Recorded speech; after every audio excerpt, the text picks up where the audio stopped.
Ületasin turvaliselt ülekäigurada Kristiine keskuse ees, mis on siis viadukti poolne. See on üldse üks tore ristmik, sest et sa ei saa seda läbida kõike ühe korraga, vaid sa pead jääma poole peal seisma.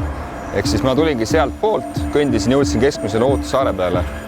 Roheline tuli süttis mulle, ma ei astunud ülekäigurajale koheselt. Kuskil enam selle koha peal ja see silmanurgast sa näed ainult täpselt niimoodi, et seda kahte rida. Vaid ma ootasin circa sekund poolteist. Ma mõtlen. Siis astusin ma ülekäigurajale, jõudsin teha 2 sammu. Järgmisel hetkel tabas mind paremalt poolt mingisugune tugev jõud, seda ei oskagi teistmoodi kirjeldada. Ja järgmisel hetkel ma tegin silmad lahti, ma olin asfalti peal.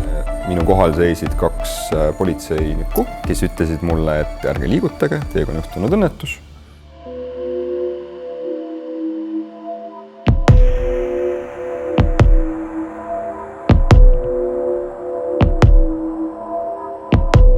Siin selle koha peal oli 5 õmblust, siin oli 5 õmblust, 2 õmblust, 2 õmblust, 3 õmblust.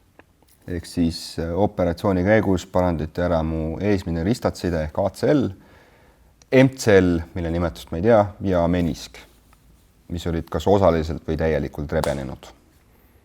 Ma ei pea nagu pikka viha ka autojuhi vastu, aga see ei tähenda, et ma seda nagu andestada oskaks, et sa võid 10 000 vabandust leida, aga fakt on see, et sa tegid täpselt nii, nagu sa tegid. Et kui sa oled juba 6 saati hommikul autot sõitnud ja sa ütled politseile, et sa tundsid, et sa oled väsinud. Aga miks sa sõidad siis? Et kokkuvõttes ma sain 5000 eurot selle eest, et mulle sõits auto otsa. Seda on rohkem, kui ma oleks ise endale suutnud välja küsida. Sest et mina kaasasin sellesse protsessi elus esimest korda advokaadi. Neid inimesi, kes tegelevad liiklusnõuetega, on Eestis 3.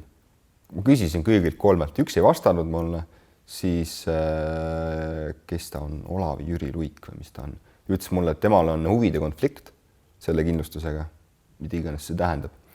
Ja siis 3. inimene, no võib olla tõesti, ja siis 3. inimene põhimõtteliselt oligi, soovitati kellegi sõbranna ühesõnaga. Ja kõige rohkem sulle jääbki peas kajama see peata vaata veendun sedapidi, jah, et pean igal pool seda tegema.